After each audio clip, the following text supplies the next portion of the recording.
Politics is fundamentally about people. The people we elect, the people who put them there, and the people who get left behind. At the center of it all are our leaders, those who lead political parties, provinces, and communities, and try to represent all of our goals and values as a society. On this episode of the In Camera podcast, I'm honored to welcome one of those leaders, the woman who led our province for nearly 6 years, Kathleen Wynne, the 25th Premier of Ontario. Kathleen served as an MPP for nearly 20 years, representing Don Valley West. And she was elected leader of the Ontario Liberal Party after Dalton McGuinty announced he was stepping down in 2012, after winning 3 straight provincial elections. She became the first woman in Ontario elected as Premier, and the first LGBTQ person to hold the office.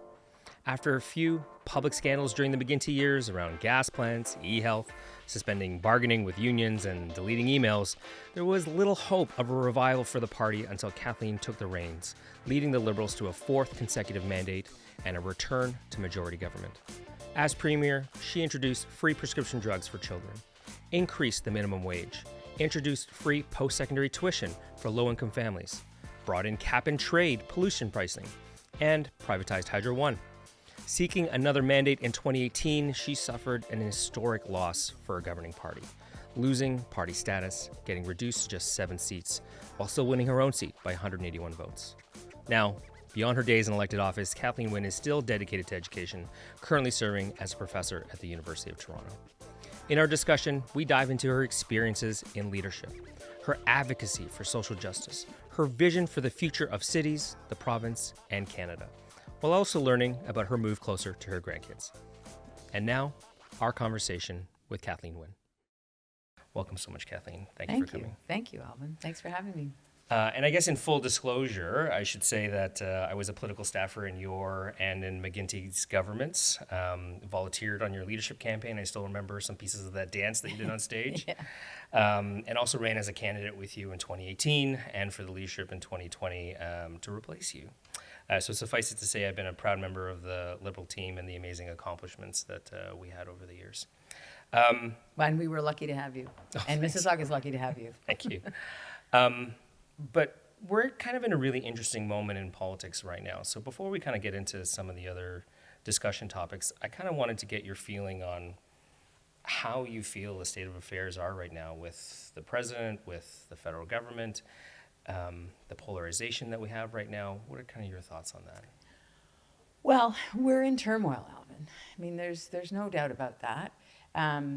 This is a time unlike any I've experienced in my lifetime. That's from 1953 until now, I never would have imagined a time when we would be thinking about the United States as a hostile neighbor. That's just not something that was in my frame of reference. Mm-hmm. And everywhere I go, just coming out this morning, I was talking to someone in the hall of the building, and she was saying, I'm trying not to order from Amazon, I'm trying to do my best. Everybody is thinking about what they can do to solidify Canada and make Canada strong. So that feels like that's kind of the environment we're operating in, and that makes everything feel kind of off kilter. We just went through a provincial election that I'm sure we'll talk more about, but it was all about the relationship with the United States, even though the provincial premiers don't have a direct relationship with the President of the United States. That's in the air in terms of what people are concerned about. So nothing else really mattered, and nothing else, no other subjects really came up in a serious way in the provincial election. So, combine all of that with the fact that we just have a new prime minister, and I think I can safely say that it's a time of turmoil, and we've got to be very careful as Canadians that we develop and stick to a plan and hang together. So it seems like it's changed the entire question of the federal government and who should be leading the federal government. Should we be going into an election in the next little while? It's definitely changed the ballot question. What are your thoughts on, where Pierre Poilievre was kind of positioning himself, what he's trying to turn himself into right now, and whether Prime Minister designate Carney is the right person to get us there? So Pierre Poilievre is an attack dog. He's been an attack dog since he's been in Parliament. He has been an attack dog on Justin Trudeau since he's been the leader of the Conservative Party. And so what attack dogs do is they scare people and divide people. And so that's not what we need right now.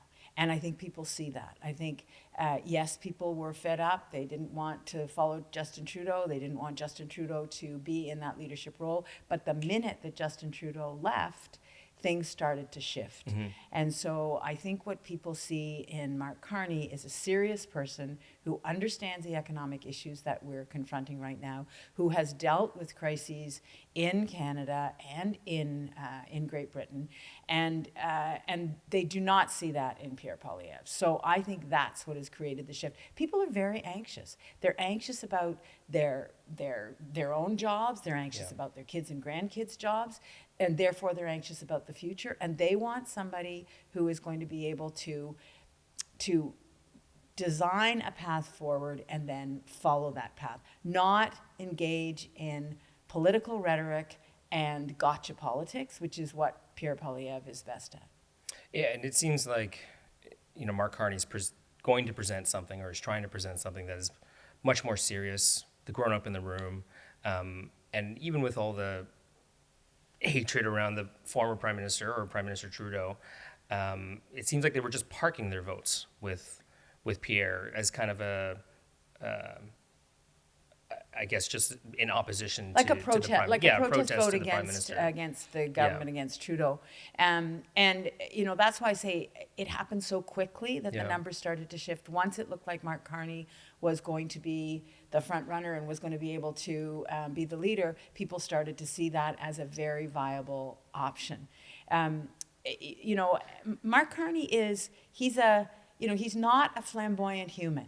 He's a regular guy who is very smart and who has managed to capture, I think, some of the themes that we really need to be focusing on right now. But he's not without that side of him that pays attention to social issues and concerns. Yes, he is an economics guy. That's what he does. But he also understands the value of human beings. And I think that came through in his speech at the leadership convention.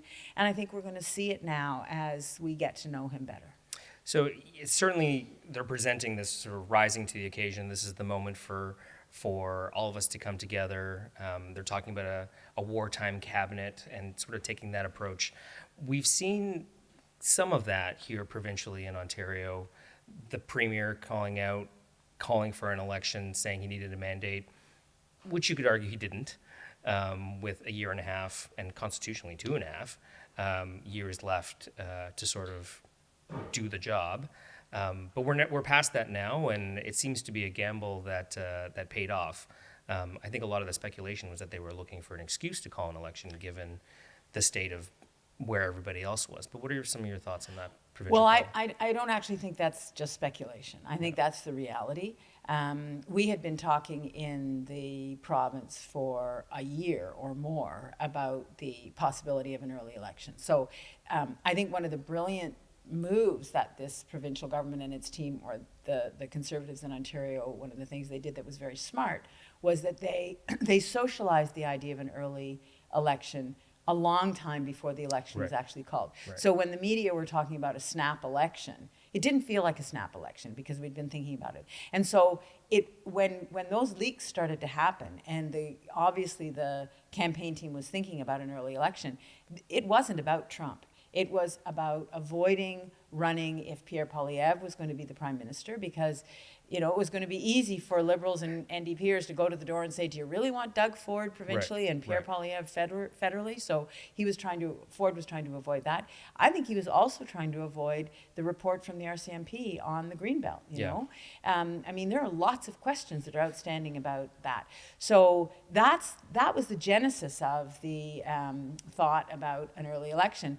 And then Donald Trump just handed him a gift in terms of the tariff war. So he was able to don his Captain Canada hat and, I'm going to say pretend, because it is a pretense. It does bolster people, I think, the kind of watching two bullies duke it out. I mean, that's kind of the image he wants to portray. But the reality is that the premier's job, all the premier's jobs across the country, is to work with the other premiers and then work with the federal government to make sure that we have a unified front in the face of what's happening in the United States. But that is what carried him through the election, because I went into 5 or 6 campaigns.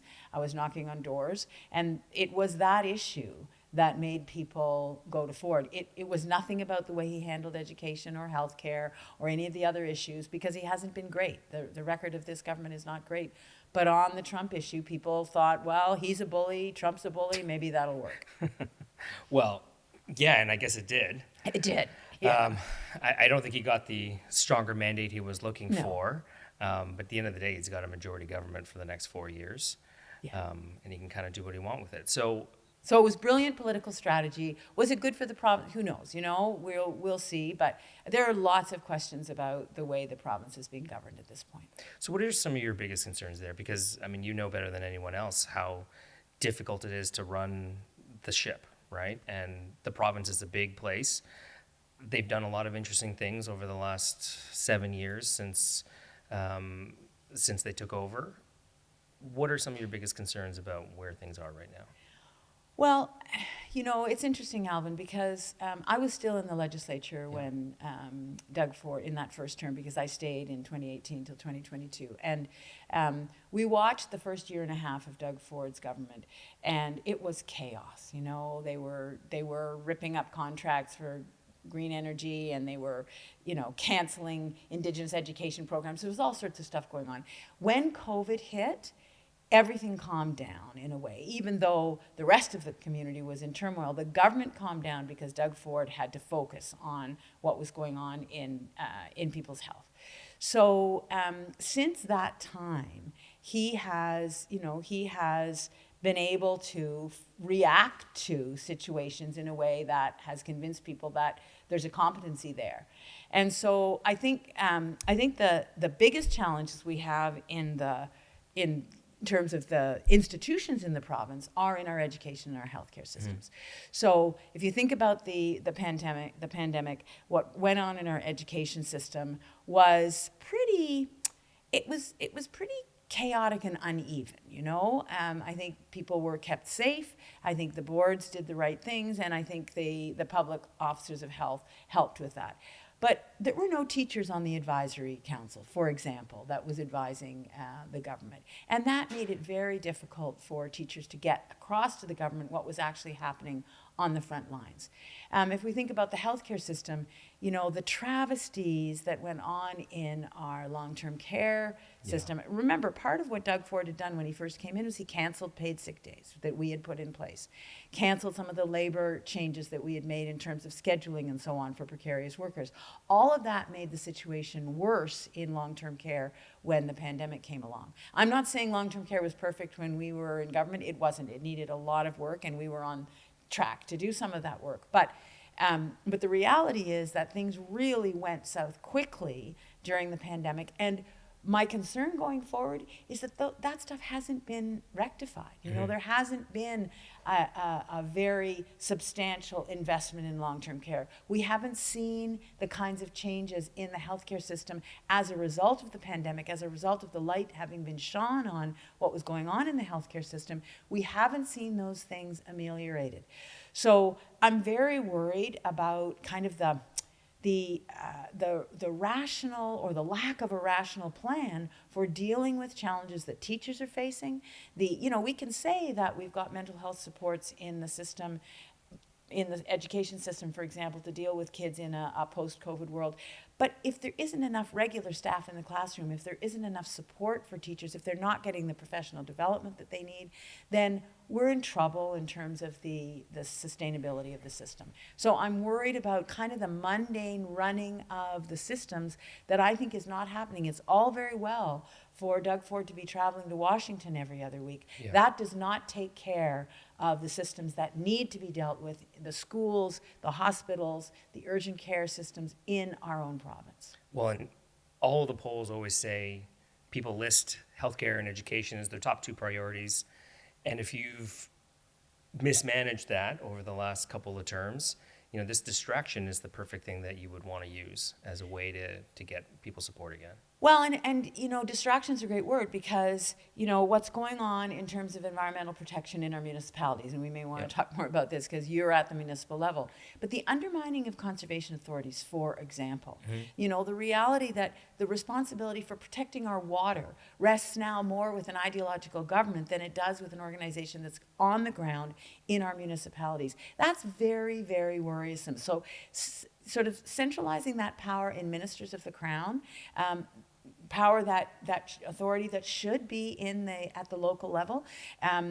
We made changes to the Ontario Municipal Board, for example, and left the responsibility for development decisions with councils. Yep. That's all been changed, and so those decisions rest again with the minister. So that kind of change really lends itself to less local democracy and more ideological decision at the provincial level. Well, I actually sit on 2 conservation authorities in Mississauga, and we've certainly seen the change and the shift.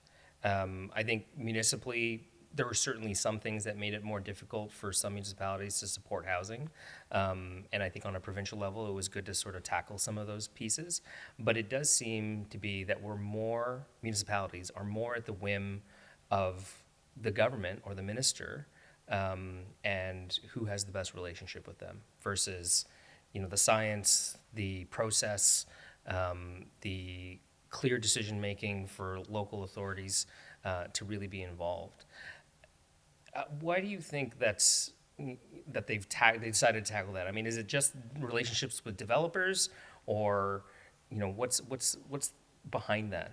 I think it is.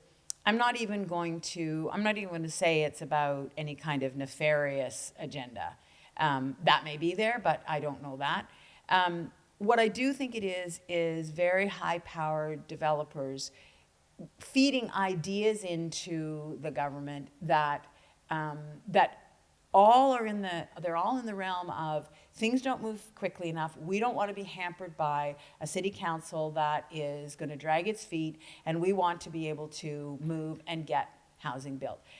Which is interesting because that's not happening, right? Yeah. So even though this government's been in office for 7 years, the housing starts are not what they should be, So something's gone wrong in that relationship between the municipalities and the provincial government and the desire to actually get housing built and get infrastructure built. So I think it is kind of a misguided notion that if we just listen to these people who do the work, who have the money to develop, that's going to solve the problem, without recognizing that if you don't have a good relationship with the municipalities, if you don't listen to what's going on the front line, and each municipality is different.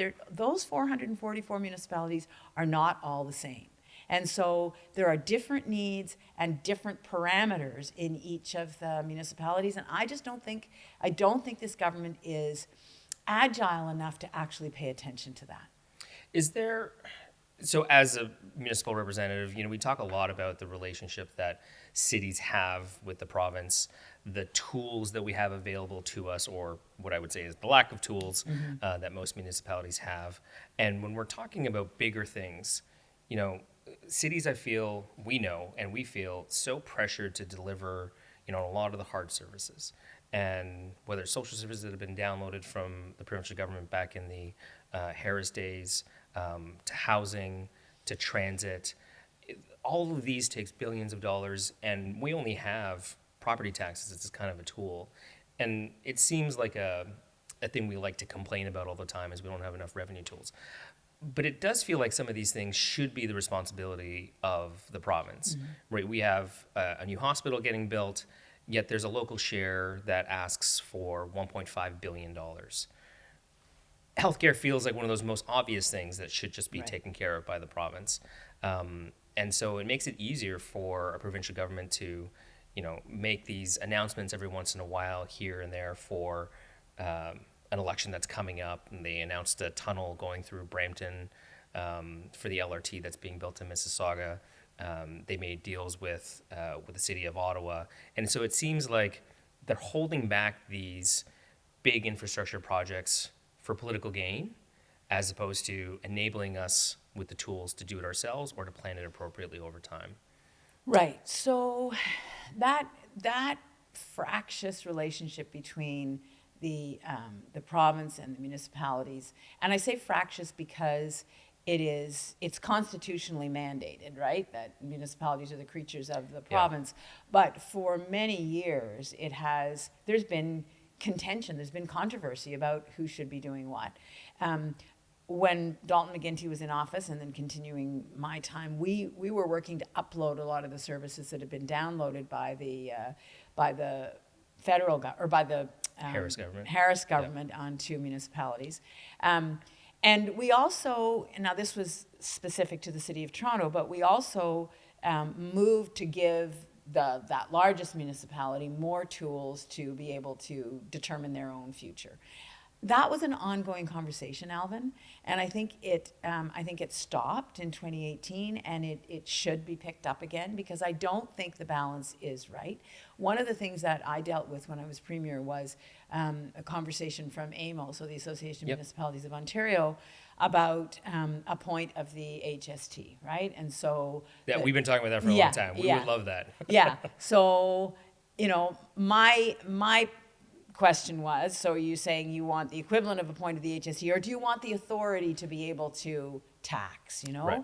And it was the answer that usually came back from most municipalities was, well, we just want you to take the money and give us that amount of money, the way we were doing with gas tax. And we actually had increased the amount of gas tax that was going to the municipalities. At some point, I think we have to be honest with each other about whether municipalities would be willing to tax, because there are municipalities around the province that they haven't raised their property taxes for many, many years, and that's their prerogative. They'd fallen behind, and then they would consistently turn to the provincial government and say, well, you need to fill this gap. That's irritating too, right? It's not an equal kind of partnership, and that is the challenge. So my feeling is that it needed to be an ongoing discussion. There needed to continue to be changes. I mean, even in Peel, there were, contentious issues about the makeup of the Peel regional government. And I think regional government in general, there continue to be questions about the efficacy of some of the configurations, right? Absolutely. And I mean, I think we're on our third regional review now in the province under both parties, sort of looking at what's the right model. And I can tell you, I don't think there is one right now in the current system. There is some redundancy. Some of that's getting removed, although it does feel like a sort of shotgun effect of, let's put out these ideas out there, announce them, and then we'll claw back things that we get enough pushback on that don't seem to work. So like trial balloons that go out, as opposed to, and I guess that's what makes me anxious, is that I don't see the rational processes. I think, for example, this is to go off municipal for a second, but I think, for example, that we're at a time in the province's history where we really need a big think about education. We've got way more technology. Kids are recovering from the pandemic. We've got integrated classrooms that teachers are struggling with. So we need, there hasn't been one since the 90s. We need to look at, where is our education system going? I think likewise with the relationship between municipalities and the province. What should that relationship look like? And who is having that conversation? I don't know who's having that discussion at this point. I think, as you say, it's kind of one-offs and looking for the political, bright, shiny object that is going to distract from that bigger, much tougher conversation. It's much tougher to talk about that relationship than it is to say you're going to build a tunnel under the 401. Saying you're going to build a tunnel under the 401 is like everybody does a sharp intake of breath and it becomes a story and you can revive it in an election campaign. It doesn't get us anywhere in terms of the workings of the province. No, and I love transit. I love transportation. I love talking about the structures of how we move people around this province in communities. I just want to take this opportunity to talk about how unreasonable of an idea this is, right? Because it sounds like, oh, okay, maybe we could build a tunnel. No one has ever built a tunnel like this before. Back of the napkin estimates, over $100 billion. We were comparing this to other giant projects in the history of mankind and came across, That's how much the U.S. spent going to the moon in the Apollo program. This project is so unreasonable and it will never happen. Right. But imagine if, when we had lost government in 2018, imagine if the government had looked at the transportation plans we had costed, That's right. had business cases for. So, for example, a high-speed train from Toronto to Kitchener-Waterloo and then on to London and Windsor. Imagine if we could have gotten that train built from Toronto to Kitchener-Waterloo. That would have taken tons of cars, traffic off the 401. It would have helped our tech sector. Where that idea came from, it wasn't just from David Collinet, who had been talking about high-speed rail for years, right. but it was from the young people in Kitchener-Waterloo who were at the University of Waterloo, who said to us, we want to work here. We want to work in this tech hub, but we don't have a way of getting back and forth from Toronto. And so it makes it very difficult to sustain that community, So we had costed that plan, it was doable, and it would not have taken billions and billions of dollars. Yes, it would be expensive, but it wasn't going to cost $120 billion, Yeah, and you want a government that's focused on a vision of where we're going to, right? And have principles and sort of saying, this is the type of community, this is the type of province we're trying to build. It seems like they are trying to backtrack on some things when you can convince them that it's related to the economy. So when you can say, investing in environmental issues like EV batteries is good for the economy, then they find a way to sort of support it, even though they canceled a number of the green energy projects that we had, took out EV chargers from GO stations. And got rid of the rebates. Right. Which I benefited from, which was great, because you need to help people who are willing to be early adopters. But it's sporadic, Alvin. Yeah. That's the thing that is challenging. There's no strategy. Yeah. There's not a plan. I can't tell you what this government stands for other than some kind of vague notion of strong economy, and that's great. But, I've never seen a picture, for example, of the Premier of Ontario, in a school. I don't know what his plan is for post-secondary education, given that he is weakening every college and university in this province.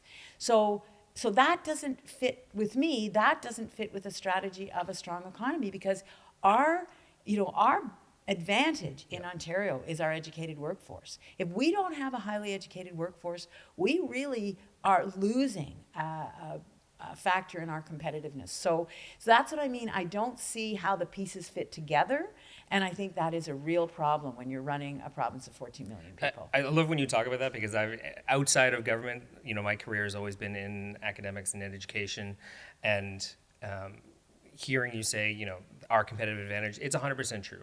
It's why the companies that we talk to, the ones that want to come to Mississauga to do business, they say it's because you have such a highly educated workforce. So if we don't support the students going through the public education system, if we're not supporting them through post-secondary, you had the free tuition program, which I can proudly say I was helpful in terms of getting that policy done. And that really opened up an entire new generation of people who did not have access. Exactly. And the opportunity to better themselves and educate themselves and get an education in terms of getting a job that they weren't accessible to before. Exactly. Yeah. So quick anecdote, you will remember when Amazon was looking for its second headquarters. Yep.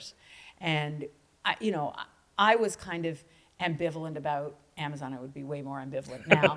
But anyway, they were looking for, this was a big bid, and, we decided as Ontario that we needed to be part of it. Our bid consisted of Windsor and Detroit working together, right? That it was a shared bid book, and Ontario's contribution to that. Now, we didn't get the second headquarters, but we were competitive. Our contribution to that was our educated workforce. That's why Detroit wanted to work with Windsor, because we had the pipeline of educated young people. And so, it is just absolutely the irresponsible of any provincial government not to work to strengthen our post-secondary. Training is very important, and I'm not denying that training programs and having apprenticeship programs, I'm not denying that that's important. It absolutely is, and this government, likes that, and that's great. We need more skilled labor, but we also need post-secondary college graduates, and we need university graduates, or we're not going to compete on a global scale. So I'm really worried on that front in terms of where we're going. Both, the federal government kind of mismanaged a couple of issues in terms of international students.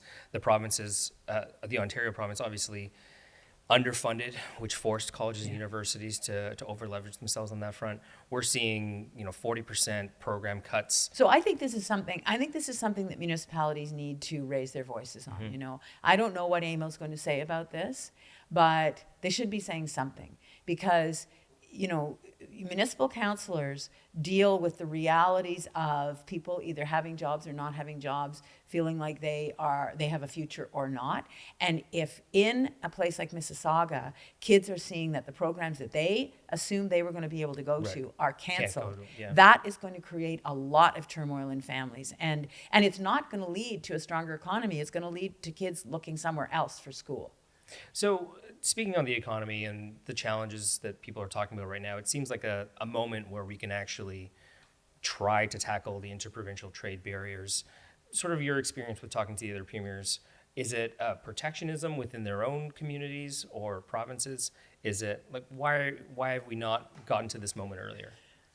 So we have had these conversations in an ongoing way. So when I was sitting at the table of premiers and Brad Dougod was our economic development minister, we actually did work with the other provinces, and there were changes made. There were changes to truck regulations. There were changes in terms of qualifications of professionals. We set up a dispute mechanism, a dispute resolution mechanism that had not been in place. So there has been some progress. Right. We haven't figured out the competition between Niagara wines and BC wines. I mean, those are the kinds of things that that will trip people up at the table.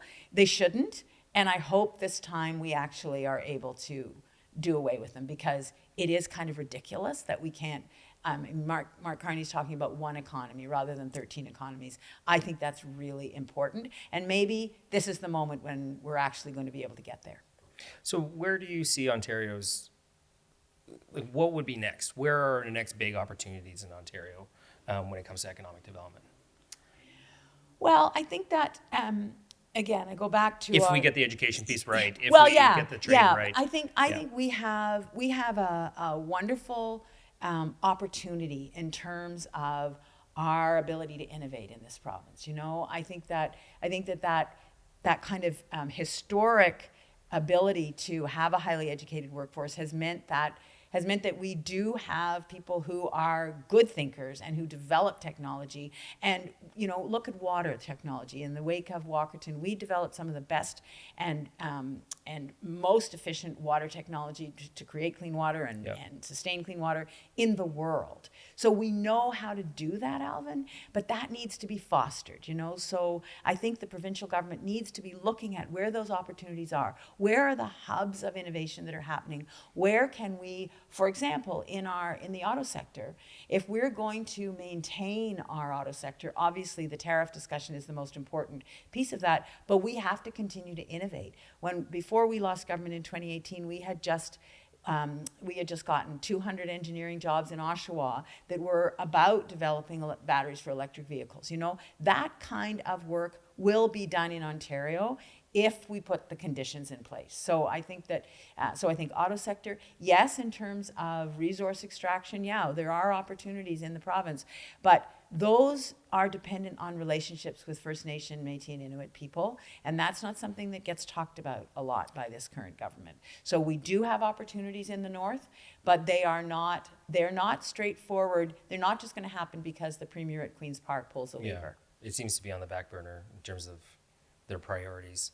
I do want to try to talk. Well, it's not on the back burner. The precious minerals are not on the back burner. But the relationship with the people. Yeah, exactly. No, that's what I'm talking about. But with all this turmoil, with all this uncertainty, the potential recession because of the tariffs, with the uncertainty of the relationship with the United States and our trade relationships, it's going to take us a while to get to a new state of normal, right? The current governor of Bank of Canada was talking about how we'll never fully recover from this process. We'll never catch up to where the progress that we're making right now. So it seems like an ideal time, in my opinion, because I've been a big advocate for basic income, that we should be talking about this again.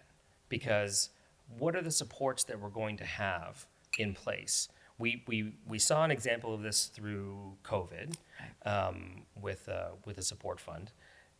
They're talking about needing a mandate to do something like that again to support businesses and people. What are your thoughts on the basic income and whether or not this is the right moment?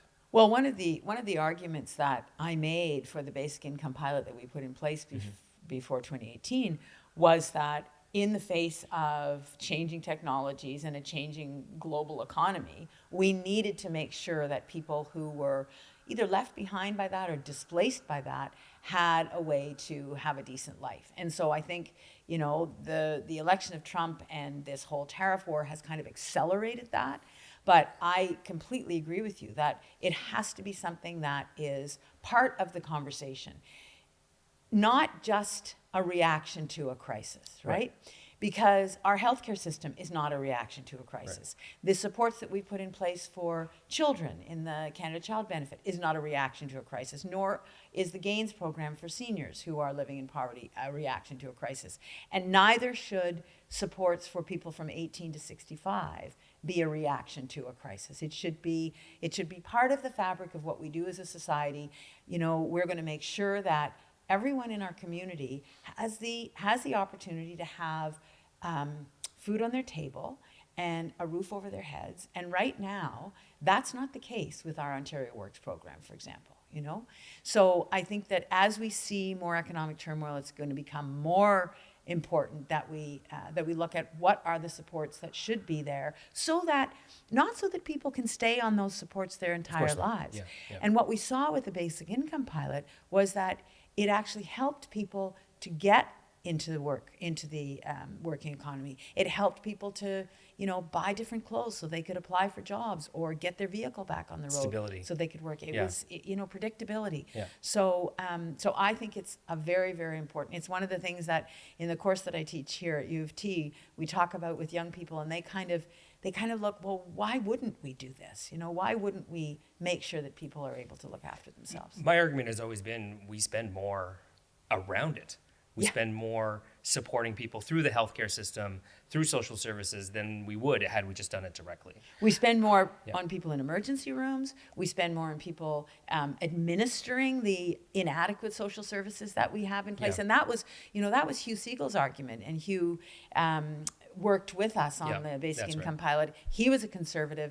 His contention was it was a conservative idea because it actually put responsibility back in people's hands as opposed to big government. So I want to, as we're wrapping up, I want to talk a little bit more personal and a little bit into, how do we get good people in politics? Because I know some of your story for school board, through the cuts through the province, now with poverty, now with things the way they are, people are feeling kind of helpless, right? They're feeling kind of disconnected from it because it's so constant, it's so worrying, they don't know how to engage. How do we get them involved? How do we get the right people into government, into politics, interested in it, and to not see it as sort of this overwhelming challenge that they can't do anything about? Well, I think those of us who understand how politics works and have been part of it need to kind of spread that word. One of the reasons that I teach the courses that I teach is to give young people who I encounter an opportunity to ask me questions and to get a bit of an understanding of how decisions are made and to make it more real for them. So I think we have a big responsibility as individuals. I also think that we need to pay attention to how political parties talk in communities and how they bring people in or not. And I think sometimes we bring young people in no matter the party stripe, but we bring them in and we use their young knees to knock on doors, but we don't necessarily inspire them to be part of the process. Or engage them in the right way. Or listen to their ideas, So I think we need to do that. I also think, and this is the final thing, I think that our civics course in our high schools, sometimes it's wonderful depending on who's teaching it, but sometimes it just misses the mark and it doesn't actually give kids an idea of how the system works. One kind of radical idea, Alvin, is that we should look at the voting age. you know? Yeah. I have talked with young liberals and other young people, not necessarily liberals, about whether 16-year-olds should be able to vote. The biggest argument for me as to why they should be able to is that those kids would still be in high school when the process started. And so there would be an opportunity to create a debate, a dialogue around politics because they actually had to go out and vote in either a municipal or a federal or provincial election. There's much more chance than waiting till they're 18 when they've headed out of school to have that discussion. So I've never gotten support for that, not even within my own party, but I do think we should at least have the conversation. And so how are you doing now? You're teaching here. You're kind of commuting a little bit here I'm and there? commuting. I live in Alliston. I commute in and back and forth into the city. I kind of try to respond to people when they ask me to come and speak, particularly if it's young people. I do find that people are curious. You know, they want to know a bit about my story. They want to know how I got there, and then they want to know how things work. And I have 6 grandchildren, so I'm also a grandma. Are they here around the city? Do you get to see them my often? grandkids are in Orangeville and in Alliston. Nice. Yeah. Nice. Well, it's been amazing having you here. Thank you. I'm so honored that we've been able to have this conversation. We've obviously talked over the years in the past. I do, always tell my staff and volunteers, it really matters who you work for, who you believe in. You find somebody that you can follow. You got to put yourself all in, because if you want to make change, that's how you get change done. And it's about showing up. And you've always been someone I've been happy to show up for.